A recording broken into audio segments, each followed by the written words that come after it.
Assalamualaikum. Waalaikumsalam. Bagaimana kabar Ibu? Alhamdulillah. Bu, ini saya minta waktu Ibu barang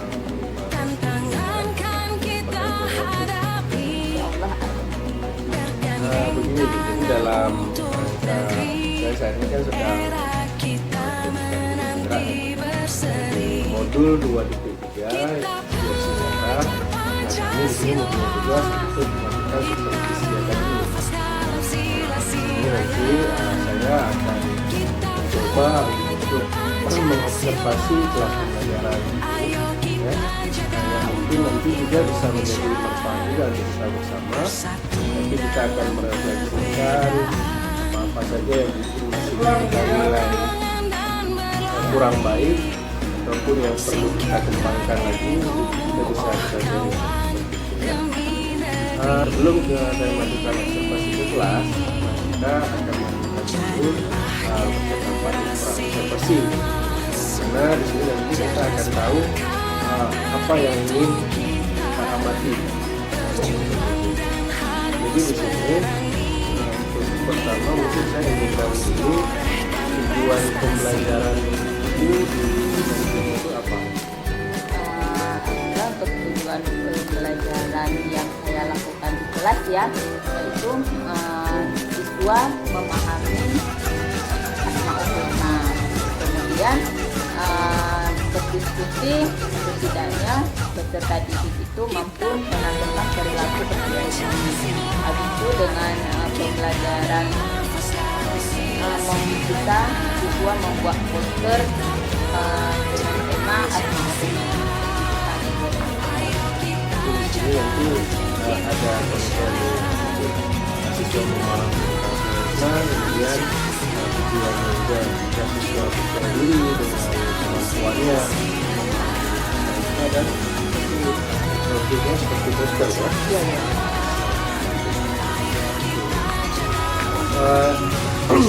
Jadi saya tekankan, saya ulangi sekali lagi bahwasanya ini observasi ini ataupun supervisi akademik ini nantinya akan bermanfaat untuk pengembangan ibu mengajar, proses mengajar ibu ya. Dan kira-kira nih dari yang sudah ibu lakukan dan yang kita observasi nanti apa nih yang akan kita amati atau saya amati nih? Pengembangan apa yang ingin ibu kembangkan? Saya biasanya kewalahan di metode pembelajaran. Biasanya saya dalam metode pembelajaran itu sering menggunakan metode ceramah. Karena kadang-kadang saat di jam terakhir itu siswa-siswa rada ngantuk kalau untuk mendengar ceramah, maka saya ingin menggunakan di metodenya aja Pak. Betul. Jadi yang selama ini ibu lakukan dengan metode ceramah. Iya. Namun ada juga ya dengan metode-metode lain. Ya kadang-kadang. Ya. Berarti ibu tahu lah misalnya dengan metode ceramah atau dengan metode lain misalnya itu lebih apa ya untuk meningkatkan semangat siswa gitu ya. Oke. Jadi di sini dari observasi yang akan kita lakukan nanti itu berarti ibu ingin kita fokusnya di metode pembelajaran ya. Iya. Baik Bu. Kapan kira-kira ibu masuk kelasnya, di hari apa? Saya kebetulan kena jadwalnya di 72 pada hari Sabtu di jam ke-3, 4, dan 5. Oh, di jam ke-3, 4, 5. Iya. Mungkin bisa langsung di hari Sabtu itu ya? Iya, kita iya, observasi ya? Bisa insya Allah. Oke Bu. Kemudian strategi apa yang ibu persiapkan? Mungkin kalau ke strateginya saya lebih memastikan sarana prasarana siswa, kemudian kesiapan siswa dalam belajar, kemudian menentukan kelasnya yang nyaman, kondusif seperti itu Pak. Kemudian LKPD-nya disediakan juga lembar kerja Pak? Iya, lembar kerja siswanya. Mungkin metode yang akan ibu pakai ke depan? Saya lebih kepada penyingkapan, diskusi, kemudian proyeknya, Pak. Nah, berarti nanti dari pembelajaran ke depan itu Ibu akan memastikan sarana prasarana, kemudian kesiapan peserta didik, lembar kerja, Ya. dan metode yang ingin Ibu tampilkan nanti itu adalah penyingkapan, Iya. penyingkapan, diskusi, dan nanti ada yang berbasis proyek. Iya. Nah, baik, jadi di sini dari apa yang sudah kita komunikasikan, mungkin metode yang akan Ibu tampilkan ini sudah jelas. Nah, di situ nanti yang akan menjadi fokus kita, Bu, ya. Iya, ya. Mungkin apa yang ingin Ibu sampaikan setelah percakapan pra-observasi ini selesai, ada yang masukan atau yang ingin Ibu sampaikan, harapan Ibu mungkin? Iya, harapannya ya dengan adanya pra-observasi seperti ini, saya dalam proses belajar mengajar lebih terarah mungkin. Kemudian habis itu penggunaan medianya, Pak, metode mengajarnya supaya siswa itu lebih aktif, jangan hanya mendengar saja seperti itu. Jadi kalau bisa saya ulangi ini, Ibu berharap sekali nanti ke depan setelah kita lakukan observasi, proses pembelajaran itu nanti bisa lebih terarah, lebih menarik dan antusias saja siswanya. Iya, ya. Kemudian nanti penggunaan media juga bisa Ibu lakukan. Terima kasih Ibu atas waktunya untuk percakapan pra-observasi ini.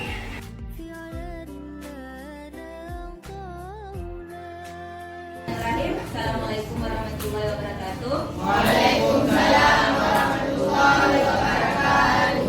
Alhamdulillah ya, pada kesempatan hari ini kalian kita semua di sini dikasih kesehatan oleh Allah SWT sehingga bisa melaksanakan PBM seperti biasa. Doa Bismillahirrahmanirrahim. Rabbi sholli sadri wa yassirli amri wahlul 'uqdatam min lisani yafqahu qawli. Rabbi zidna ilman warzuqna fahman. Selanjutnya Ibu mau tahu kehadiran kalian untuk hari ini. Yang pertama sekali Anis datang. Antar Hawali. Arul kemana? Arul. Dafa Al-Kais. Dian Fahira. Fitriani. Hafiz Rizky Satria. Apa? Rafiki. Muhammad Rifki. Muhammad Yasir. Sakit. Murawazi datang. Kita ke TK akan, tetapi nggak ada salahnya kita coba untuk merefresh otak-otak kalian yang sudah sumpah. Ibu minta satu jari kananmu, satu jari kirimu, ku gabung jadi dua, ku buat jembatan panjang. Ayo nyanyi. Dua jari kananmu, dua jari kirimu, ku gabung jadi empat, ku buat menara. Kamera cekrek.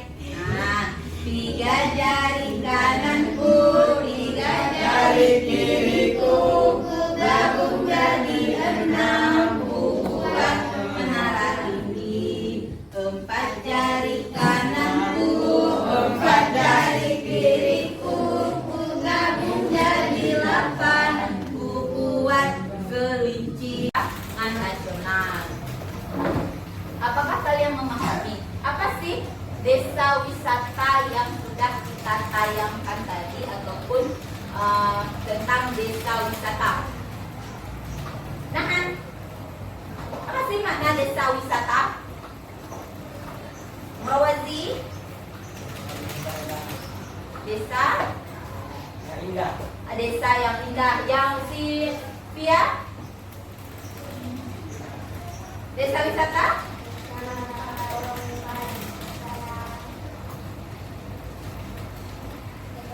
Para masyarakat untuk berlibur, berkunjung.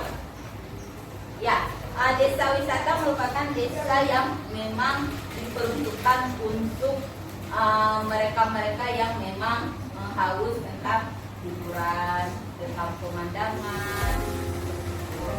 Tujuan pembelajaran kita pada kali ini yaitu yang pertama sekali, peserta didik mampu memahami hierarki peraturan perundang-undangan nasional. Yang kedua, peserta didik mampu menjelaskan peraturan perundang-undangan nasional. Yang ketiga, peserta didik mampu menjelaskan apa itu peraturan perundang-undangan nasional. Untuk selanjutnya, langsung kita memasuki materi pada hari ini. Karena minggu lalu kita sudah siap dengan dinamika penerapan Pancasila dari masa ke masa. Untuk hari ini di bab kedua, kita akan membahas tentang peraturan perundang-undangan nasional. Boleh kalian buka buku paketnya di halaman 27.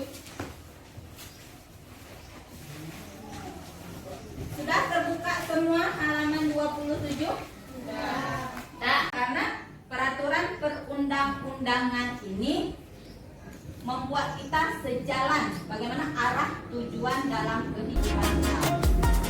Nah, di sini bisa kalian melihat di halaman 28 apa sih tentang konsep yang akan kita bahas di bab kedua ini. Yang pertama sekali, peraturan perundang-undangan nasional yaitu hierarki peraturan perundang-undangan nasional. Dan UUNRI, oh ya, Undang-Undang Dasar Negara Republik Indonesia tahun 1945. Ya, 45 dan ketetapan MPR-nya. Kemudian bisa dibaca terus sampai bawahnya. Dan setiap daerah itu baik itu kampung ataupun setiap kecamatan, kalau ada potensi di situ tempat keramaian bisa pindah mau dijadikan pariwisata. Kayak kita ya di Krumusugo nanti suatu saat kita jadikan desa wisata seperti ini, kira-kira habis dananya berapa sih? Mau kita langkah pertama mau kita jadikan Krumusugo itu desa wisatanya apa sih? Kan seperti itu bayangannya. Kemarin itu Bupati Dirun udah berkunjung dan sekarang lagi menunggu dana dari Dinas Pariwisata. Nah, itu yang disalurkan oleh Sandiaga Uno. Nah, Pak Unuran, bolehlah kalian melihat-lihat nanti. Kayak gini lagi nyuhai untuk pengunjung berapa ya? Satu kali masuk ke desa wisata 5.000 kah, 10.000 kah per orangnya ataupun per kendaraannya. Kalau dihitung per minggu akan dibuat di kertas KPS warna ini. Kelompoknya apa? Kelompok yang udah ada ataupun kelompok yang baru yang akan dibagikan sekarang. Yang udah ada kira-kira ada kelompoknya. Ansar, Anis 4, 5, Rafi 4, 2 lakinya. Lakinya ada 2 orang. Aira 1, 2, 3, 4, 5. Kemudian Nelo Amna 1, 2, 3, 4, 5, 5 ini 1. Ramatus Mesian 2, 3, 4. Udah langsung pindah ya. Kelompok 1 di sini, kelompok 2 di sini, kelompok 3. Di tangan ibu ada 5 tugas yang harus kalian selesaikan 1 jam dari sekarang. Kemudian kalian tulis, kalian cari informasi baik. Kalau ada buku paketnya boleh cari di buku paket ataupun cari di perpustakaan boleh. Kemudian tanya ke narasumbernya baik itu guru IPS, guru bahasa Indonesia boleh. Itu waktu 2 jam lagi itu kalian selesaikan, nanti kalian tulis di kertas APS warna ini. Mulai dari kelompok 1 dulu. Tugasnya kalian cari referensi baik itu di buku cetak, di buku paket yang lain selain buku yang di tangan kalian ataupun di perpustakaan ataupun di narasumber, baik itu di guru mapel IPS, guru mapel bahasa Indonesia, guru mapel PKL lainnya, tentang apa? Yang pertama sekali, siapa yang dapat nomor urut 1, yaitu ketetapan MPR. Contoh peraturan MPR itu apa-apa? Urut 2. Nah, yaitu contoh undang-undang.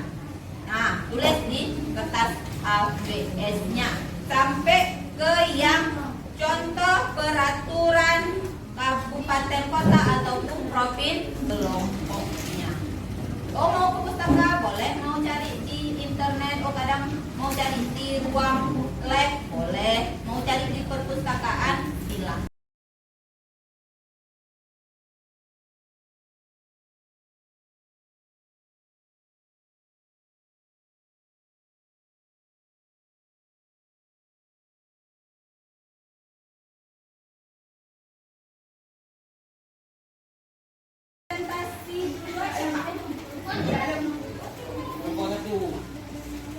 Kita ambil dari kelompok 1 atau Wabarakatuh.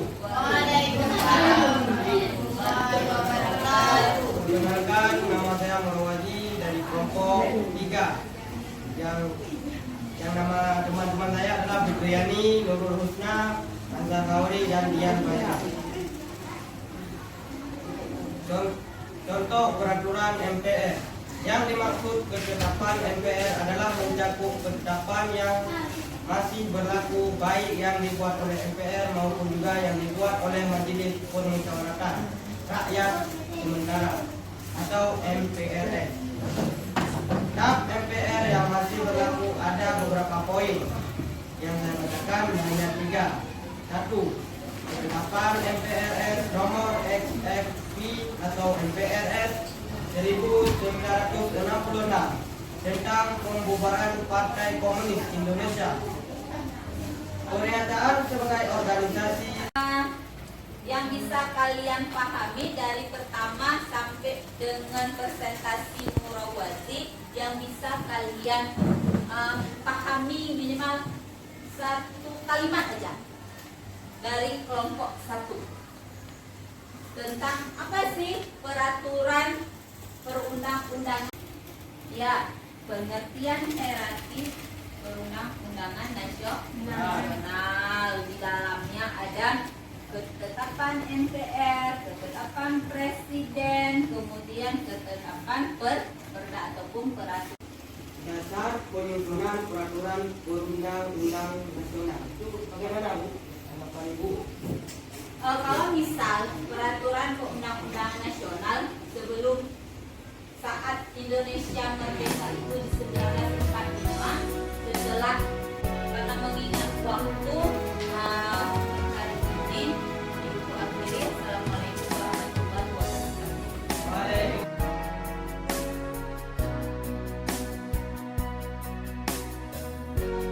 Warahmatullahi wabarakatuh.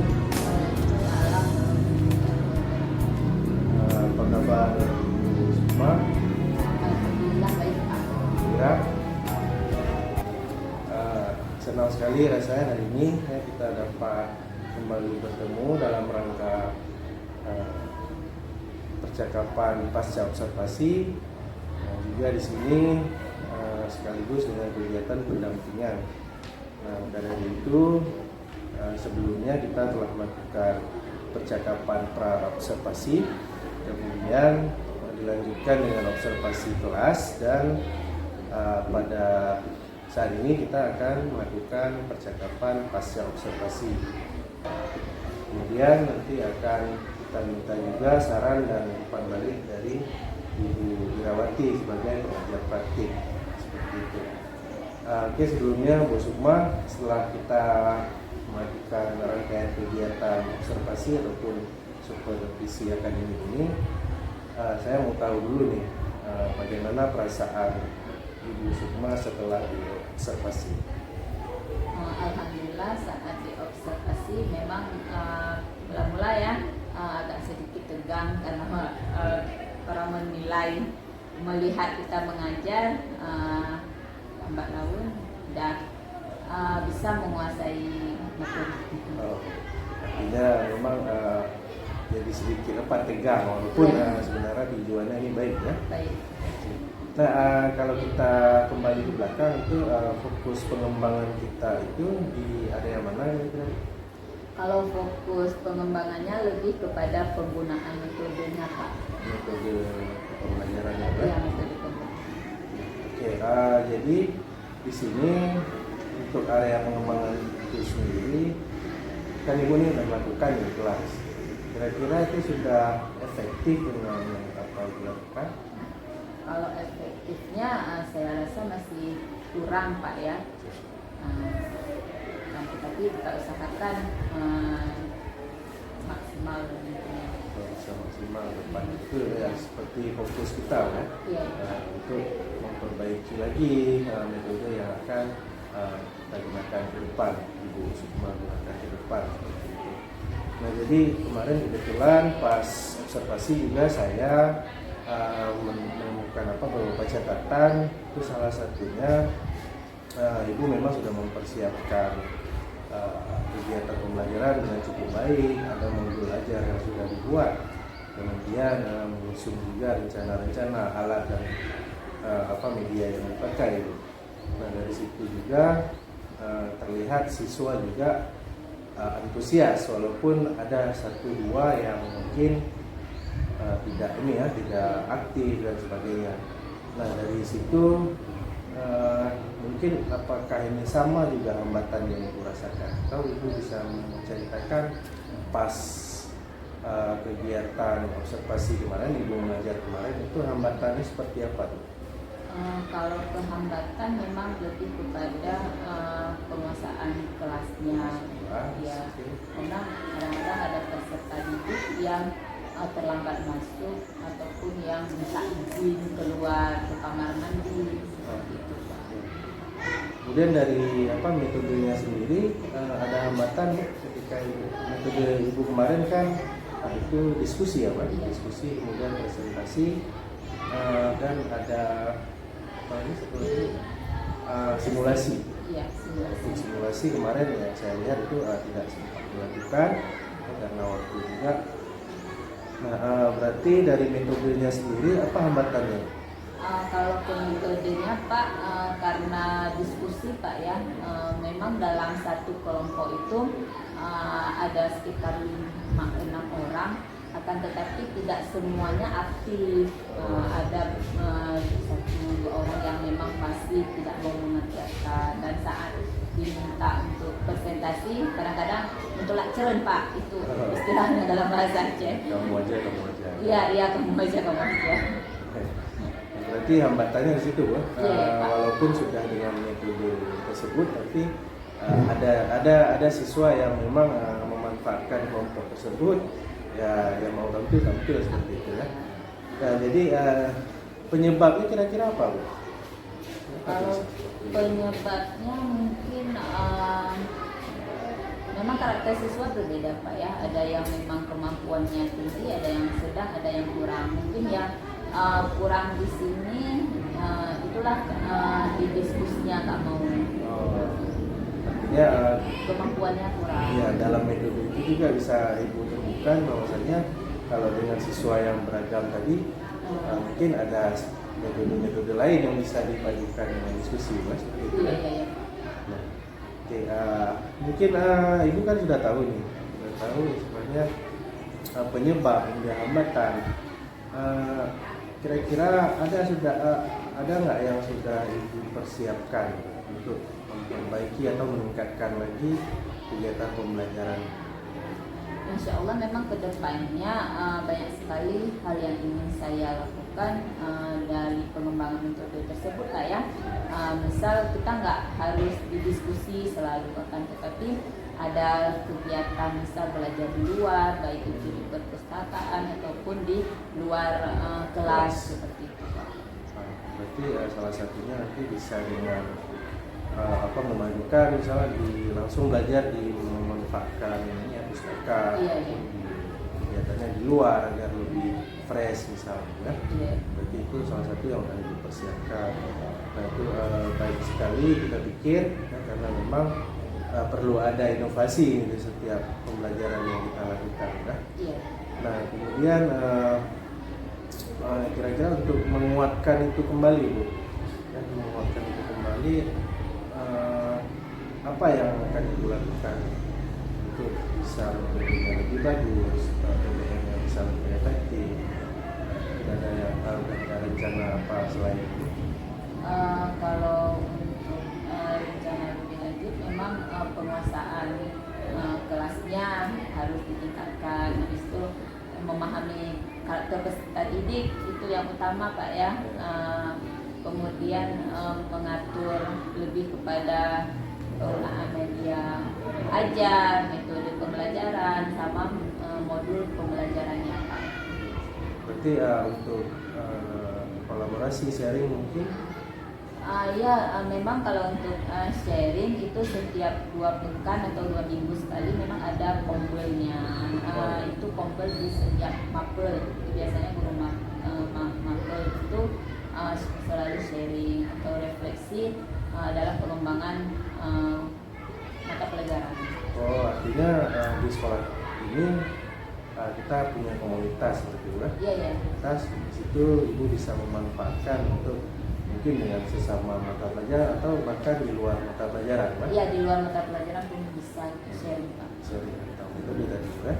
Iya. Nah, kira-kira nih ketika Ibu sudah melakukan itu semua dan Ibu rasa ini sepertinya sudah bagus metode yang akan Ibu tawarkan di pertemuan selanjutnya, itu kapan rencana Ibu akan melakukan pembelajaran yang lebih baik?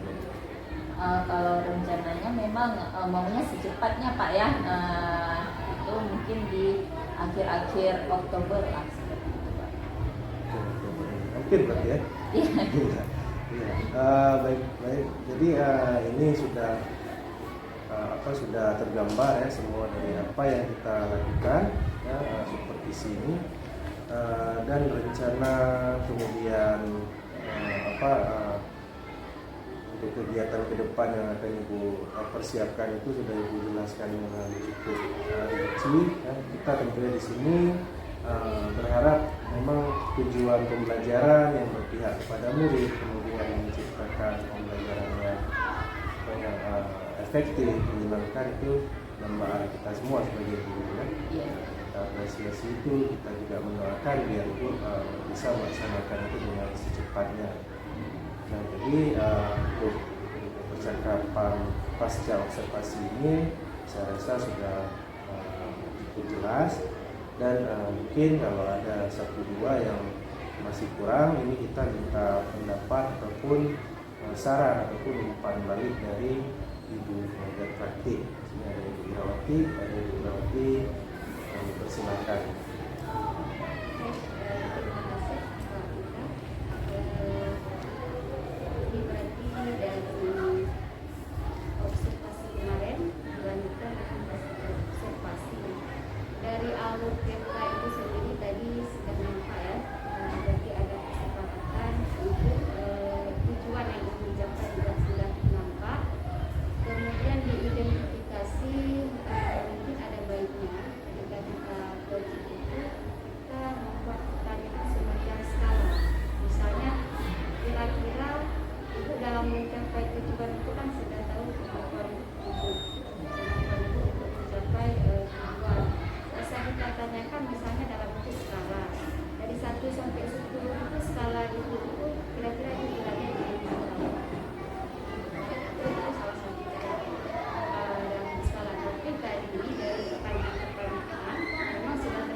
Lebih dari sebelumnya ya?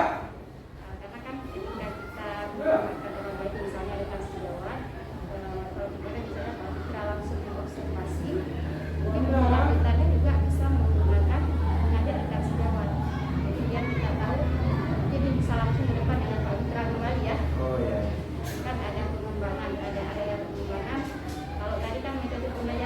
Iya. Mungkin ketika nanti melaksanakan aksinya itu bisa mengajak Pak kembali. Jadi bisa kita lihat perbandingan antara observasi pertama, observasi kedua. Jadi bisa kita lihat area pengembangannya itu apakah tercapai. Itu saran saya tadi. Karena artinya ketika kita coaching itu tuntas sudah bukan. Selama ini terkadang coaching berjalan, supervisi akademik berjalan, tapi terkadang berhenti di tengah jalan. Artinya si coaching tahu permasalahannya, punya rencana harus nyata, tapi tidak ada di dalam individualnya. Di sini tadi kita sudah mendapatkan saran dan umpan balik dari Ibu, dan ini sudah kita catat untuk bisa kita sikapi ke depan yang lebih baik lagi. Seperti itu, terima kasih banyak atas waktunya Bu Ira, belajar praktik, kemudian Bu Sukma. Semoga apa yang kita harapkan dan cita-citakan nanti bisa tercapai. Kita akhiri percakapan ini. Wabillahi taufiq wal hidayah. Assalamualaikum warahmatullahi wabarakatuh.